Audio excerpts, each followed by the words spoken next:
Baik, selamat siang semuanya. Hari ini kita akan presentasi satu kelompok untuk kelompok tugas besar, grup kelompok 10. Kemarin seperti yang saya sampaikan, ada dua kelompok yang akan ada tambahan waktu di hari UAS ya di tanggal 9 Juni. Sehingga eh, yang akan presentasi offline ada 7 kelompok dan online akan 3 kelompok. Ya, ini salah satunya untuk yang kelompok 10 untuk hari ini. Hari ini akan dibawakan oleh kelompok 10 dengan judul Pembuatan Bioadsorben Berbahan Dasar Okara. Oke, silakan kepada kelompok 10. Oke, baik, terima kasih Pak. Sebelumnya, selamat pagi menuju siang, teman-teman dan Pak Yudhistira Aziz. Eh, Sebelumnya, perkenalkan kami dari kelompok 10, kami ingin mempresentasikan eh, judul kami yaitu pembuatan bioadsorban berbahan dasar Okara. Oke. Siapa? Eh, oh ya, saya Muhammad Hanif dengan NIM 083. Oh, nggak ada nama Oke. lagi. Berikut orang-orangnya. Di sini ada Benedict Noah, lalu ada Adit, ada Hazar, ada saya, lalu ada Farel.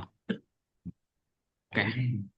Jadi, pada latar belakang ini, Indonesia ini adalah salah satu negara produsen tahu terbanyak. Nah, karena banyak produsen tahu, jadi banyak ampas yang dihasilkan dari produksinya. Nah, kelompok kami ini memanfaatkan ampas tahu tersebut untuk menghasilkan suatu produk bernilai guna, yaitu suatu bioadsorben berbahan dasar okara. Nah, produk ini memanfaatkan kemampuan ampas tahu dalam mengabsorpsi kelembapan di sekitaran dengan efektif. Aplikasinya dapat digunakan sebagai pengganti silika gel yang lebih ramah lingkungan. Oke, jadi pada tujuannya tersebut di sini ada dua, yaitu untuk mengolah limbah ampas tahu menjadi produk biosorban yang memiliki nilai guna dan dapat dimanfaatkan, lalu juga untuk mengurangi jumlah limbah hasil produk tahu, produksi tahu melalui pemanfaatan ampas tahu sebagai bahan baku biosorban. Oke, selanjutnya akan membahas metode penelitian. Sebutkan nama semua. Oke, saya Farel dengan NIM 1052571 dan saya akan lanjutkan pembahasan mengenai metode penelitian. Jadi dari gambar ini kita lihat ada 8 langkah-langkahnya. Dimulai dari langkah pertama yaitu merebus dalam CH3COOH.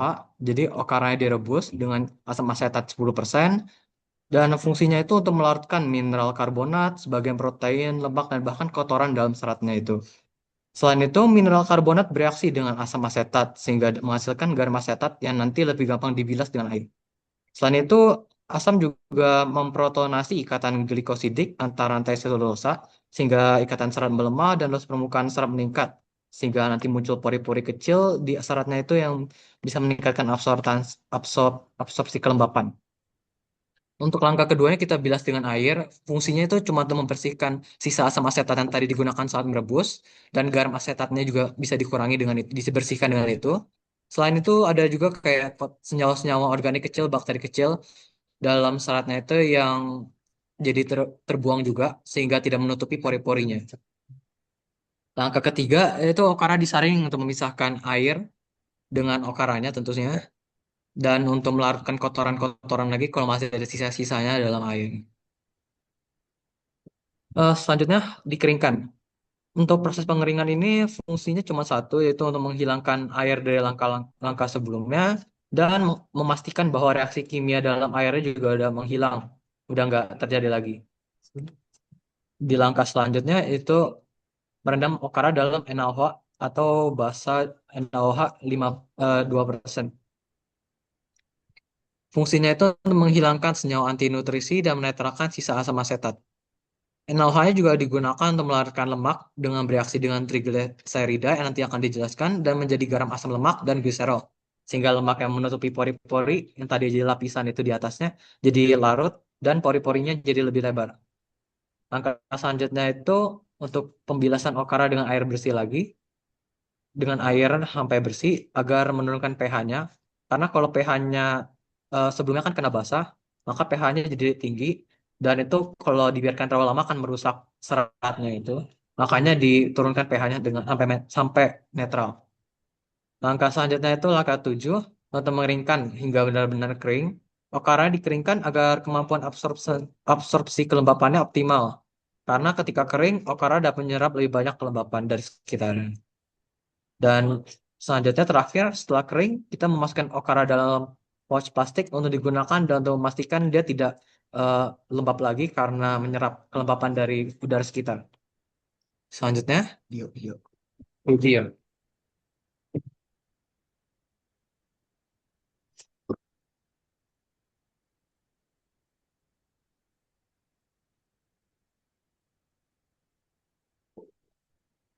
Jadi pertama kita encerkan 150 ml asam cuka 25% menjadi 9,5% dengan air. Bisa dilihat.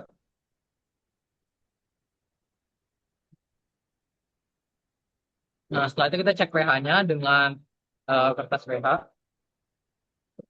pH-nya terlihat ini mendekati 3 karena asam cuka ya tadi. Sekarang rebus okara dengan air tipas hingga 30 menit. Dan tadi setelah itu tiris dan keringkan.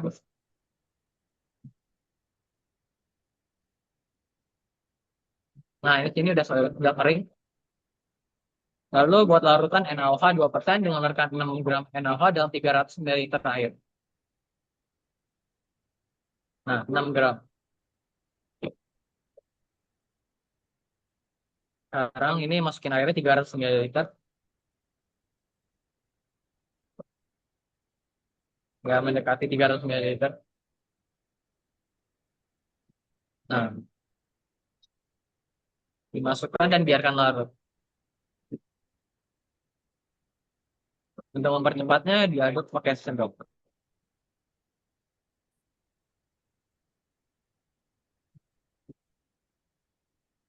Di sini sudah larut, tinggal butir-butir NaOH-nya tidak terlihat lagi. Dan kita cek lagi pH-nya. Nah, warnanya udah beda. Dan artinya sini kita lihat dengan lakmus kalau pH-nya sudah selesai ya. Ini warnanya kita masukkan ke dalam eh, tabung tempat pokoknya yang berisi dengan larutan NaOH yang tadi dibuat. Dan biarkan dia terendam.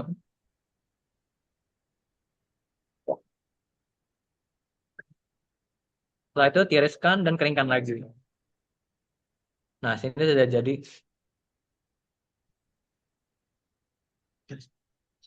Oke, di sini ada prosesnya itu uji cobanya ada berat okara keringnya jadi hasilnya 29 gram dan setelah 1 hari di kamar yang sangat lembab beratnya meningkat jadi 31 gram. Artinya dia menyerap kelembapan dari sekitarnya.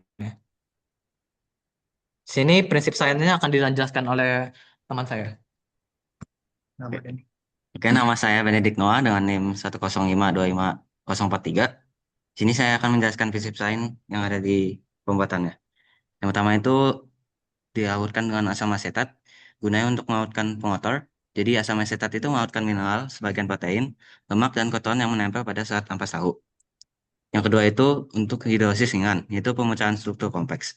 Jadi asam asetat itu memutuskan ikatan lemah pada hemiselulosa dan sebagian lignin, sehingga struktur menjadi lebih terbuka dan sangat lebih terlonggar.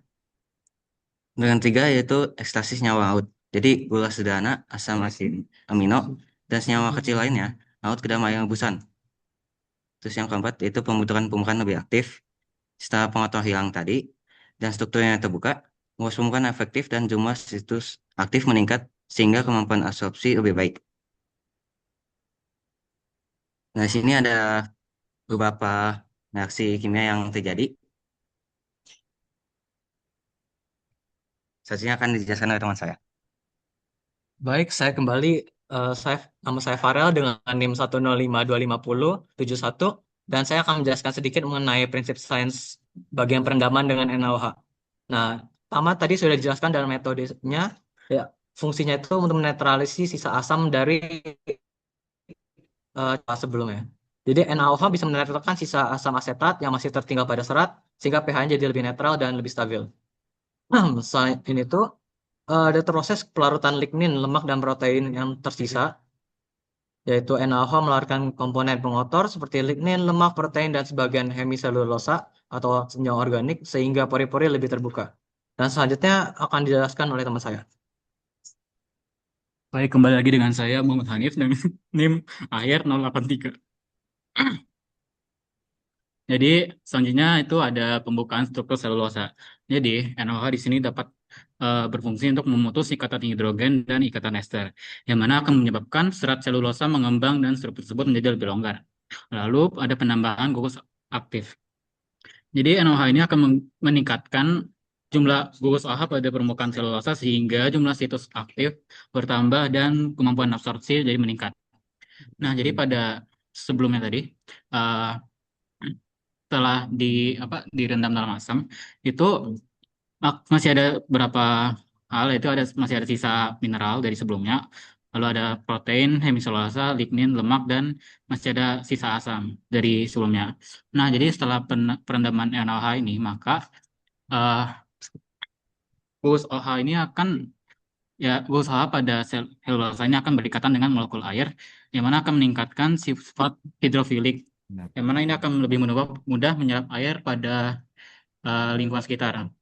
Lalu juga akan berikatan dengan senyawa polar, yang mana akan membantu menangkap molekul bau atau senyawa volatil.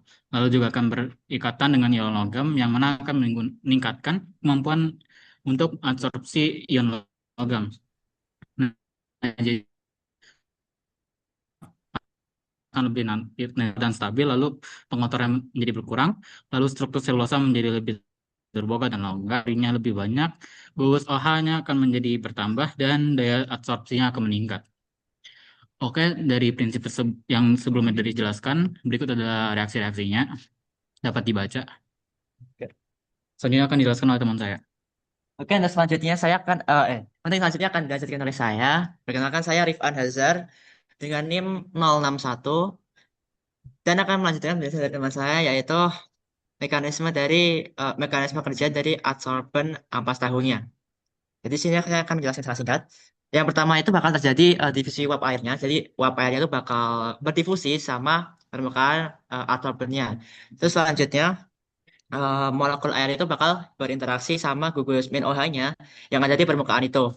Nah, setelah mereka berinteraksi di permukaan, mereka bakal berdifusi masuk ke dalam pori-porinya. Terus selanjutnya membutuhkan lapisan air di eh, di lapisan gandanya itu. Nah, kira-kira mungkin seperti ini buat visualisasi dari proses absorpsi sama interaksi ikatan hidrogennya. Dan selanjutnya, untuk output kami yaitu merupakan produk bioadsorbent organik dari ampas tahu yang nanti produknya akan kami tampilkan setelah presentasi selesai gitu. Nah, dari produk kami itu terdapat beberapa kelebihan dan kekurangan. Kelebihan yang pertama, bahan baku melimpah dan murah.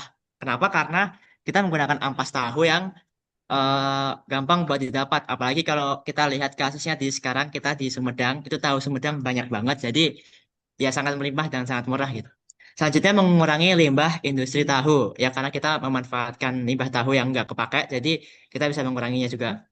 Terus selanjutnya bernilai ekonomis karena kita mengubah limbah jadi sesuatu yang berguna gitu. Nah, untuk kekurangannya daya serapnya itu bakal lebih rendah dibandingkan absorben komersil atau mungkin kayak penyerap-penyerap yang yang biasanya orang-orang tahu gitu. Kayak apa ya namanya? Silika gel lah gitu. Daya serapnya mungkin lebih rendah. Terus selanjutnya masa pakainya juga bakal lebih pendek. Jadi nggak selama silika gel, tapi ya masih bisa dipakai gitu buat penyerap kelembapan. Kurang lebih seperti itu. Nah, saran pengembangan dari proyek kami kali ini yang bisa dikembangkan lebih lanjut lagi gitu. Yang pertama, mengembangkan bioabsorben berbahan okara ini menjadi karbon aktif. Jadi bukan cuma jadi bioabsorben yang kayak penyerap kelembapan doang, ini bisa dijadiin karbon aktif gitu. Bisa buat absorpsinya lebih tinggi lagi atau mungkin bisa dipakai buat proyek-proyek lainnya juga gitu. Terus selanjutnya meningkatkan daya serap bioabsorben melalui optimisasi komposisi bahan dan proses pengeringan. Jadi ini kita meningkatkan daya serap dari okaranya itu biar bisa menyerap lebih banyak air lah istilahnya gitu. Terus selanjutnya melakukan pengujian lebih lanjut terhadap efektivitas dan ketahanan produk. Nah, kurang lebih seperti ini referensi yang kami gunakan untuk produk kami. Dan terima kasih. Mungkin untuk produknya gimana Sarah? Panicamnya nih. Nah, ini.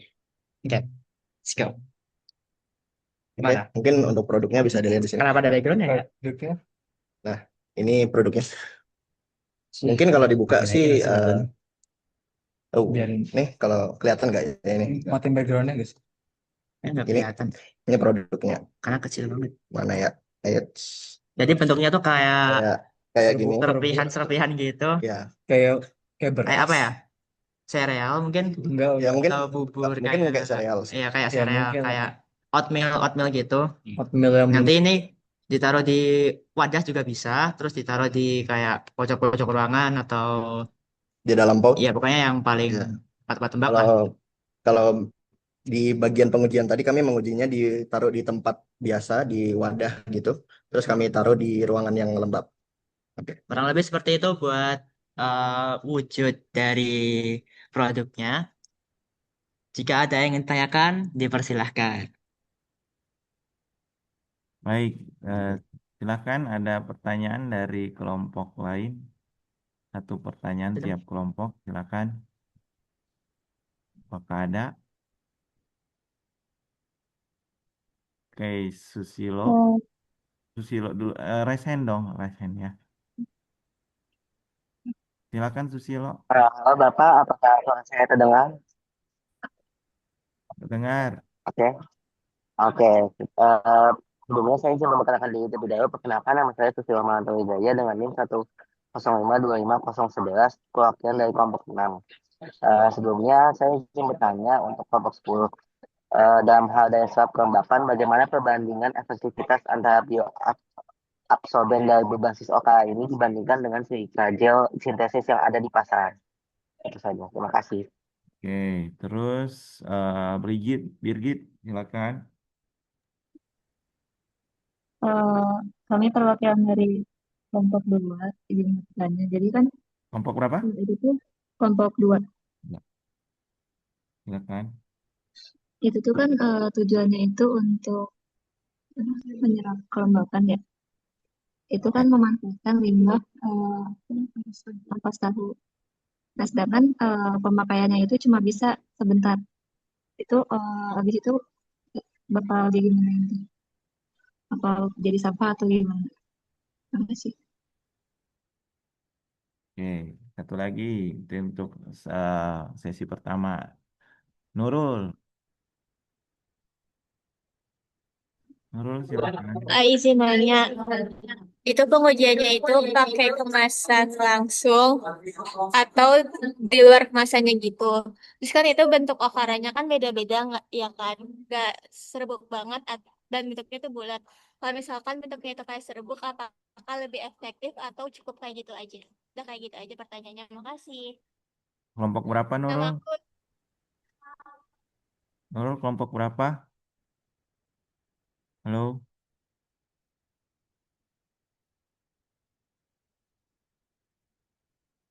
Ada yang tahu Nurul kelompok berapa? Kelompok 4, Bapak. Kelompok 4. Iya, Pak. Oke. Baik, silakan dijawab Aditya. Oke, siap Pak. Jadi untuk pertanyaan kelompok 6 tadi, saya ulang dulu pertanyaannya. Perbandingan produk yang kita hasilkan dengan produk umum, misalkan silika gel ya. Jadi dari yang literasi yang saya baca, itu silika gel itu bisa menyerap dari 20 hingga 40% massa air dibandingkan massa dia sendiri. Jadi itu kan lumayan efektif, kayak hampir setengahnya itu bisa diserap sama silika gel. Nah, dari produk kita sendiri itu secara teori kemungkinannya itu bisa eh, sekitar 15-20% massa air yang diserap dari udara. Jadi 15-20% massa okaranya itu bisa diserap, massa airnya bisa diserap oleh okaranya. Tampilin aja Oke, lanjut ke videonya. Videonya. Videonya Kan lagi tadi itu ngumpul. nggak ada. Ya sih. Nggak ada audionya ya? Tadi videonya itu cara pembuatan aja sih Pak. Untuk hasilnya lupa saya anu. Bukan video kamu lagi ngomong. Oh, video saya lagi ngomong. Oke, Kan siap. lagi ngumpul.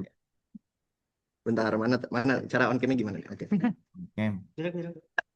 Oke. Oke, jadi pertanyaan kelompok 6 tadi sudah terjawab atau belum? Susilo? Sudah, terima kasih. Terima kasih. Oke. Lanjut pertanyaan keduanya itu setelah dipakai bisa jadi apa? Ini mungkin agak salah paham dari kekurangannya ya. Dari kekurangannya ini kan tulisannya masa pakai yang pendek. Maksudnya masa pakai yang lebih pendek ini, dia itu kan nyerapnya nggak sebanyak silika gel, jadi dia itu lebih cepat penuh dengan air. Bukan bukan kayak sekali pakai doang. Jadi ini juga bisa dipakai berkali-kali seperti silika gel.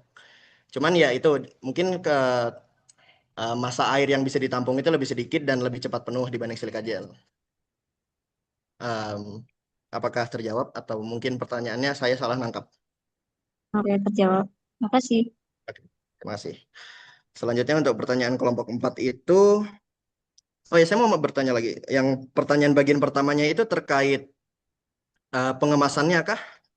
Soalnya saya kurang dengar tadi bagian pertama pertanyaannya. Iya, Ya, terkait pengemasannya. Jadi pas pengujian itu pakai kemasannya atau si okaranya langsung aja dikeluarin nggak pakai kemasannya? Oh gitu. Oke, jadi kalau untuk pas pengujiannya kemarin, bentar. Nah ini. Nah kami kemarin mengetesnya itu pakai kemasan ini. Jadi ini ada wadah plastik. Ini sebenarnya ada tutupnya. Tutupnya itu wadah plastik yang ya untuk tutup ini dia itu kami kasih bolong-bolong banyak biar udaranya bisa menyerap ke dalam. Nah terus ya itu. Jadi kami menggunakan wadah plastik ini dengan untuk mengujinya kemarin. Nah untuk yang kami bawa sekarang ini ditaruh dalam pouch karena lebih mudah membawanya aja sih. Jadi kalau untuk ini bisa dipakainya pakai dalam media apa aja itu dibebaskan selama bisa berkontak langsung dengan udaranya. Dan pertanyaan keduanya itu pengaruh bentuknya ya. Ya, jadi dari yang kami tunjukkan di sini nih. Nah, ini kan ada yang beda-beda ukurannya. Harusnya itu optimalnya semuanya itu bentuknya bubuk ya. Bukan ada yang besar kayak gini, ada yang kecil. Optimalnya itu semuanya bubuk. Berhubung kami kekurangan alat untuk memblender semuanya ini, jadi eh, kami hanya bisa segini aja gitu. Ini kemarin saya hancur-hancurin dikit soalnya, cuman bisa segitu. Jadi optimalnya itu bentuknya itu bubuk yang sangat kecil, karena dengan bubuk yang kecil itu dia bisa bersentuhan dengan lebih banyak udara, lebih banyak uap air yang ada di udara. Jadi lebih optimal lah. Jadi begitu. Apakah terjawab? Terjawab, makasih. Oke. kenapa nggak di blender aja? Nah, Pinjem kami nggak punya blender Pak kemarin. kantin aja kepinjem Bu, ibu blender jus, cuci. Oh iya betul betul juga. Belum nggak kepikiran kemarin. Soalnya ya begitulah. Tapi bisa ya dicoba, Ya harusnya bisa. dicoba ya, bisa ya. Kan lagi liburan nih, saya minta blender. Siap Pak, siap. Siap, Pak. Siap, siap. Siap. Ya nanti Nanti tambahin. kami coba. Jadi bisa lihat kalau yang kecil bagaimana, yang besar bagaimana. Siap, siap. Siap, Pak. Ini udah pernah diujikan belum sih?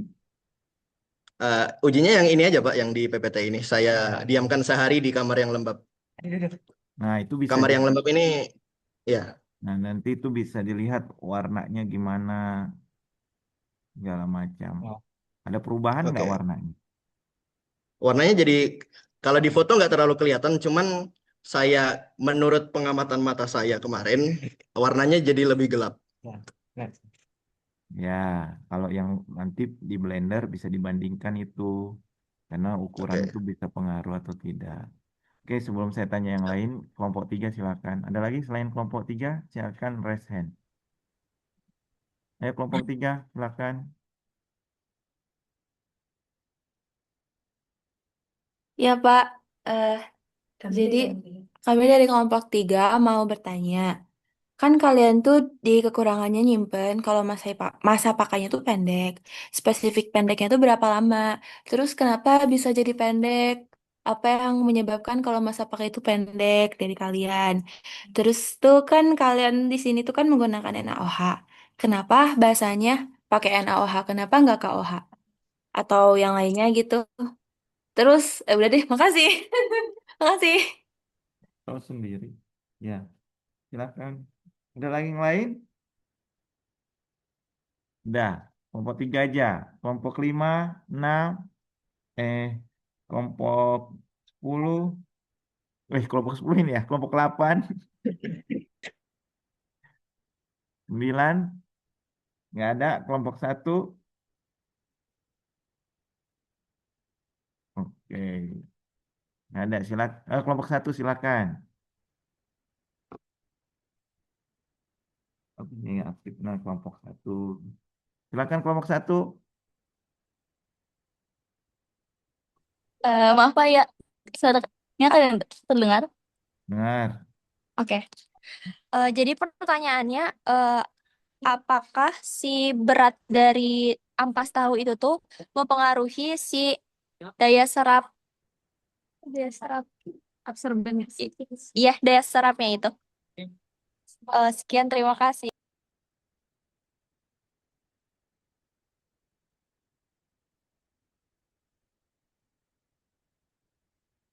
Di mute. Apakah ada pertanyaan yang lain? Udah kayaknya. Mau nambah boleh Oke. nggak? Siapa? Kelompok 3. Ini kelompok berapa ya? Kelompok 3. Maaf banget ya, maaf Adit. Jadi ambil Kan kelompok lain Ya. ini. boleh nggak Bapak? Ya, jadi kelompok lain. Sok. Silakan. Baiklah. Oke, jadi kan di sini kalian tuh kan pakai CH3COH itu kan asam lemah, terus ditambahin basa kuat untuk netralisasi. Niatnya kayak gitu kan. Nah, tapi kan kita tahu itu jadi buffer asam. Nah, pH tuh kalau kalian cari tahu pH di buffer asam kalau ditambahin basa kuat itu nggak selalu netral, bisa jadi naik ke basa juga. Amankah produk kalian kalau misalkan pH-nya tuh nggak netral? Terus gimana caranya? Ya, terus gimana caranya kalian tuh bisa tetap mempertahankan pH yang kalian pengen gitu. Terima kasih. Oke, terima kasih atas pertanyaannya. Apakah ada yang lain? Udah, jawab aja. Oke. Pertama saya jawab pertanyaan kelompok 3 dulu. Tadi ada 3 pertanyaan ya. Yang pertama itu soal masa pakai, yang kedua itu soal NaOH, kenapa kita pakai NaOH, dan yang terakhir itu bagaimana kenapa, bukan, pH-nya ngaruhnya gimana dan gimana kita bisa mertahanin pH-nya itu netral, sekitaran netral. Jadi untuk yang pertama, yang masa pakai itu, seperti yang saya jelaskan tadi, untuk masa pakainya ini bukan mengenai uh, kedaluarsanya lebih cepat dibanding silika, tapi pemakaiannya itu lebih cepat dibanding dengan silika. Maksudnya itu lebih cepat penuh. Ya, maksudnya itu misalkan silikanya direndam dalam air dan okaranya ini direndam dalam air, si okaranya bakal penuh lebih dulu dibandingkan silikanya karena si okaranya ini bakal menyimpan air lebih sedikit dibandingkan okaranya. Okaranya bakal menyimpan air lebih sedikit dibanding silikanya begitu. Jadi konteksnya masa pakai yang lebih pendek itu begitu. Jadi pemakaiannya itu mungkin kalau silika itu ibaratnya airnya nggak nguap lagi ke udara, masih jenuh aja di dalam silikanya itu. Misalkan silikanya digantinya setiap 2 minggu, okara kita digantinya setiap 1 minggu atau 1,5 minggu gitu. Untuk pertanyaan selanjutnya, kenapa kita pakai NaOH? Itu karena dari jurnal yang kami teliti itu, kebanyakan itu menggunakan, bukan kebanyakan, yang kami teliti rata-rata itu hanya menggunakan NaOH. Jadi based on kita itu berangkatnya dari situ. Karena yang kita kaji itu menggunakan NaOH, kita juga menggunakan NaOH. Jadi itu alasannya kenapa tidak mencoba bahasa yang lain, karena pertama budget kita sedikit dan saya tidak mau coba-coba dengan yang lain yang takut tidak berhasil ya. Yang untuk jawaban pertanyaan terakhir itu buffernya gimana? Nah, sebenarnya kemarin itu setelah direndam saya ada tes pH-nya juga, cuman lupa nggak saya rekam. Dan pH-nya itu kalau nggak salah sudah dia nggak netral tapi sedikit asam sekitaran 5 atau 6 kalau nggak salah. Jadi pH-nya itu sekitaran segitu, karena kalau terlalu asam kan bahaya, bisa korosif, kalau basa juga bisa korosif. Untuk cara mempertahankannya ya kita pastikan aja konsentrasi awal pas direbus dengan asamnya seberapa, dan konsentrasi setelah pas direndam dengan NaOH-nya seberapa. Jadi kita harus hitung terlebih dahulu biar pH-nya netral itu bagaimana. Apakah terjawab untuk kelompok 3? Aku mau ngulang penjelasan soal masa pakai dong, karena kan kalian tuh di sini nyimpen sebagai kekurangannya tadi teh. Kalau Ya, misalkan yang kita tangkap tuh masa pakai yang lebih pendek, berarti itu em, digantinya lebih cepat. Sedangkan yang tadi kamu jelasin, sebentar ini teh silika apa itu sih? Pakai ampas tahu. Dia Ampas tadi tahu. bandinginnya sama silika nggak Iya sih? kan, yang kamu jelasin yang bandingin pakai silika tuh kan kamu gantinya sering ya, sedangkan pakai yang ampas tahu ini kamu ganti seminggu Sekali. sekali. Iya nggak sih? Iya nggak sih tadi teh? Sekali. silikanya yang lebih lama buat digantinya. Silikanya itu saya umpamainnya itu 2 mingguan misalkan, untuk okaranya itu seminggu sampai seminggu setengah gitu. Oh, Berarti kalian belum ini ya, belum menguji kayak ketahanan berapa harinya Belum, gitu. belum. Iya, belum. oke, Nah, ya. Oke, thank you. Ya, terima kasih kembali. Oh ya, pertanyaan selanjutnya. Buat kelompok 1 itu pengaruh berat. Oh ya, jadi pengaruh berat itu ngaruh tapi nggak ngaruh secara langsung. Maksudnya gimana? Maksudnya itu ya jelas kalau misalkan jumlah adsorbennya lebih banyak, dia bakal bisa nyerap air lebih banyak. Tapi bukan karena masanya lebih banyak, cuman karena jumlahnya aja lebih banyak. Jadi kayak eh, sama-sama, kalau di grafik itu sama-sama naik, tapi nggak ada korelasinya gitu. Kebetulan aja, kebetulan aja masanya makin banyak, apa yang bisa diserap makin banyak karena ya secara logikanya memang harus kayak gitu gitu loh.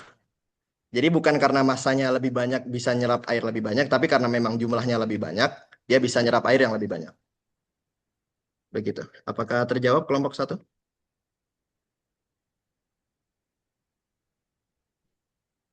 Kelompok 1 udah pergi. Ya, semoga bisa terjawab ya pertanyaannya.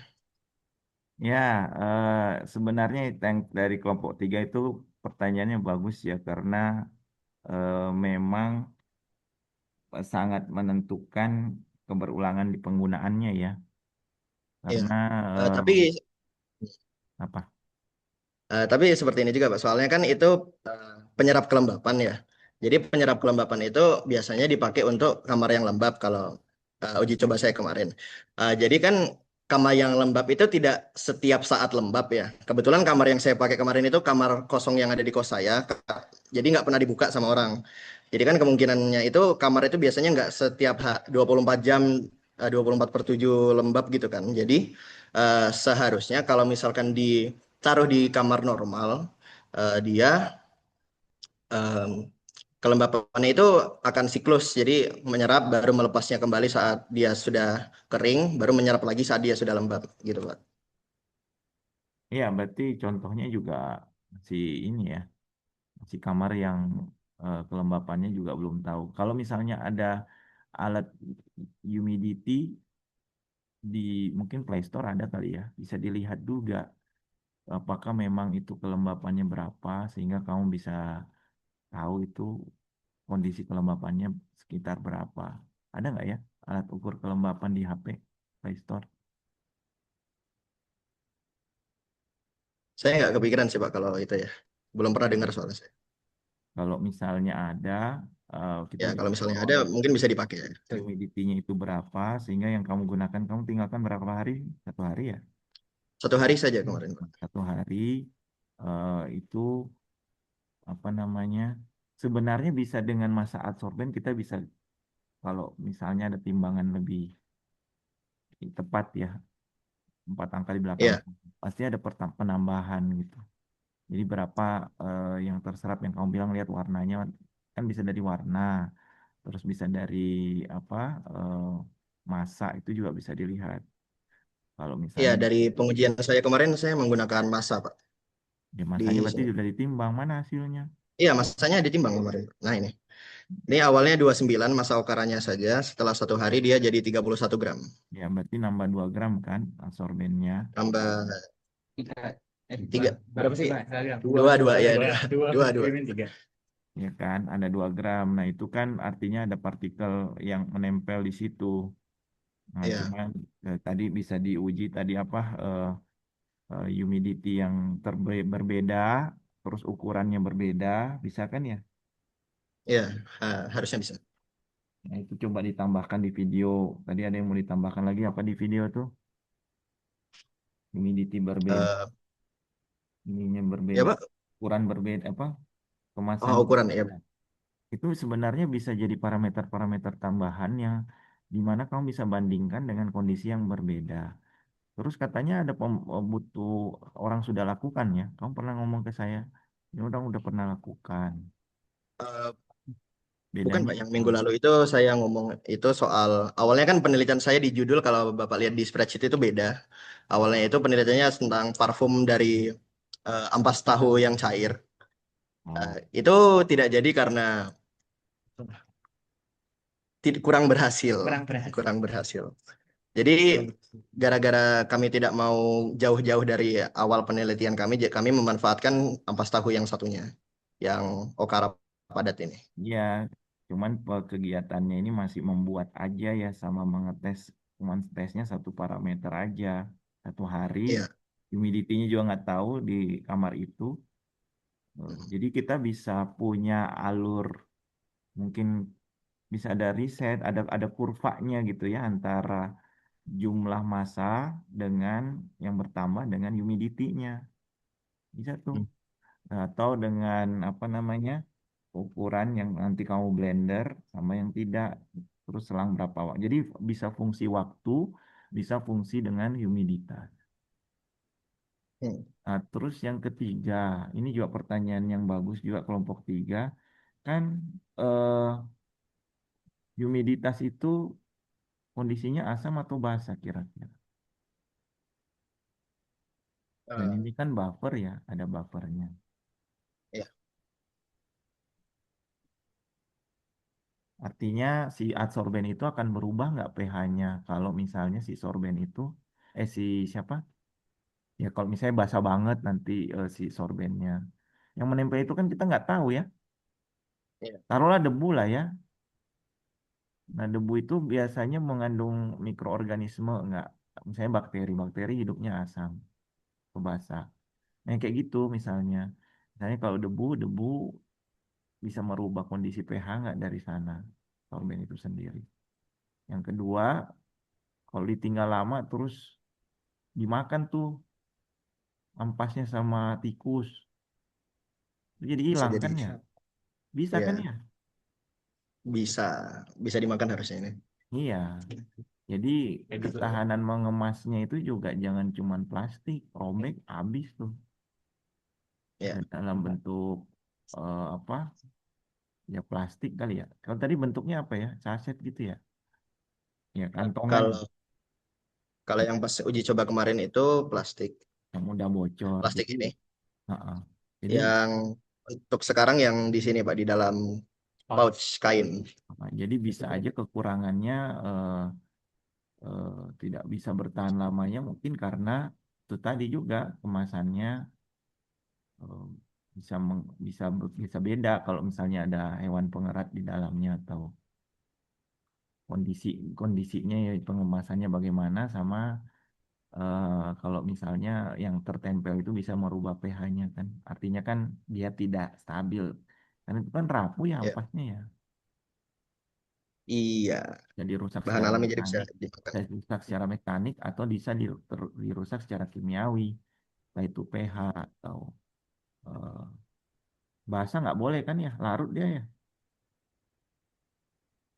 Iya, mungkin saya belum nyoba sih Pak. Ya, coba aja campurin air larut nggak. Campurin air. Mm-mm. Enggak sih Pak, dia bakal tetap gitu aja. Oh, kayak spons dong. Iya kayak spons. Oh iya, iya. Ya maksudnya kalau dia masih bisa larut kalau misalnya kita aduk-aduk jadi larut itu kan Enggak, dia kalau misalkan kita masukkan dalam air dia bakal eh, lembab, lembab bukan lembab, bakal basah aja Pak. Jadi airnya bakal nyerap ke dalam, jadi lebih kayak spons begitu. jadi ini cocok untuk menyerap debu gas atau air. Untuk air sih Pak, ini lebih soalnya kita fokusnya untuk kelembapan. Oke, sekarang kalau lihat interaksinya gimana? Interaksi dengan airnya. Nah, dengan yang diserap ada nggak di sini? eh, da- nih, dari selulosanya ini ada gugus OH-nya itu dia bakal berinteraksi dengan Dengan ikatan air ya. hidrogen dengan air. Terus yang membuat hitam yang kamu bilang dari mana? Yang hitam yang mana ya, Pak? Kan kadang tadi warnanya berubah jadi hitam. Oh, enggak, itu gara-gara ada airnya kayaknya, jadi lebih, kan biasanya kalau barang basah itu lebih gelap gitu, Pak, vibes-nya. Oh, dia jadinya ada bilang Iya, aja basah iya. gitu ya, bukan berubah jadi Ya, hitam. basah-basah. Ya, Ini ada ya debu. kan warnanya hitungannya agak berubah gitu ya, Pak. Iya, jadi basah Ya, dia. ya Oh, jadi basah. ya, berarti debu nggak mungkin, gas nggak mungkin. Apa H2O uap ya, uap air. Oke, Iya. eh, ya sederhana, hanya saja perlu dilihat eh, fungsi waktu dan fungsi tadi ya, humiditasnya. Saya penasaran nih kalau dia humiditasnya ya memang harus ada ruangan tertentu ya, tertutup, tapi nggak usah kamar juga nggak masalah. Masukin aja sepatu. Nah, kemarin saya tanya Bapak katanya jangan dites pakai sepatu. Jadi saya pakai kamar. Oh, ya itu yang kamu buat kan yang orang sudah laku kemarin teman melakukan pakai sepatu kan? Iya, kan Nah, kata Bapak biar beda gitu, nggak ya, pakai sepatu, pakai yang lain. Jadi ya, saya ya, pakai kamar. ya betul. Cuman kan kalau misalnya yang temanmu tuh jadi perbandingan lebih bagus. Iya memang. Lebih enak ampas tahu, kemarin tuh apa? Ampas kopi ya, Sekam padi. padi. Nah itu jadi satu bisa masuk media juga itu kalau yang kayak gitu ya. Jadi orang yang menggunakan ampas kopi ada sekam padi ada alternatifnya dengan ampas tahu. Tapi Ya. harus dilihat humiditasnya juga ya. Karena itu dari segi bahan. Oke, apa yang kamu mau rencana coba? Mau coba atur humiditas untuk tambahannya Eh, atau atur karena waktunya jadi lebih lama atau ukurannya dan masaknya. mungkin ukuran dan waktu sih, Pak. Soalnya kalau ngatur humiditas kayaknya agak susah buat nyari tempat yang pas gitu. Oh iya. Oh belum ada ya Play Store ini ya, humiditas. Ini aja ada, kolesterol aja ada, gula darah. Oke, kalau itu silahkan nanti ditambahkan ya dari di videonya. Tadi videonya lebih fokus ke pembuatannya soalnya. Sama tadi pH 3 itu dari mana ya? pH 3 yang mana ya, Pak? Jadi pH-nya Yang si mau di video. sorben ini berapa sih? Ada. Kalau pH-nya si absorben ini saya tes terakhir itu sekitar 6 atau 5, 6 sih, 6. 6 atau 5. Itu Ya, pengaruh dari asam asetat. iya. Atau dari ampas tahunya sendiri itu pH-nya berapa? Kalau dari ampas tahunya sendiri saya kurang tahu, Pak. Terakhir yang saya tes 6 itu setelah direndam NaOH itu kan ada penetralannya. Nah, di penetralannya itu um, pH terakhirnya itu 6. Saya coba. Air tahunya berapa? Air tahunya. Air awalnya sebelum diolah. Tahunya yang direndam. Kalau untuk sebelum diolah saya kemarin belum belum saya tes, Pak. Nanti cek aja ya. Ya. Berarti ini tahu sebelum digunakan ya. Berarti. Eh, maksudnya, Pak? Ya direndam terus digunain gitu ya. Atau ini hasil orang makan ada ampas tahunya atau orang sendiri. Ini hasil pengolahan tahunya, Pak. Oh, Em, pabrik tahu itu mengolah tahu ada ampasnya. Nah, ampasnya kemarin kami minta, bukan saya, kami minta dan begitu. jadi cek aja pH perendamannya berapa kalau bisa. Ya. Oke, baik. Itu aja masukannya. Nanti tolong di poster dan di video di artikel sama video juga bisa ditambahkan Baik. perbaikannya sama di slide kalau misalnya ada. Terutama tadi ya ukuran, eh, humiditas, waktu. Ya. Oke, itu saja. Terima kasih untuk kelompok 10. Baik, terima Ini kasih kembali. kemana semua ini cuma 22 orang nih. Waduh, kan absen ya. Absen saya sudah buka. Dan ditunggu untuk form penilaiannya untuk kelompok 10. Hanya sekali jawab ya, perwakilan saja. dan akan ditutup sampai 12.30. Itu saja dari saya. Selamat libur. Minggu depan kita ketemu lagi di hari Selasa untuk presentasi tugas besar kelompok lainnya. Terima kasih. Assalamualaikum warahmatullahi wabarakatuh. Selamat siang. Terima kasih.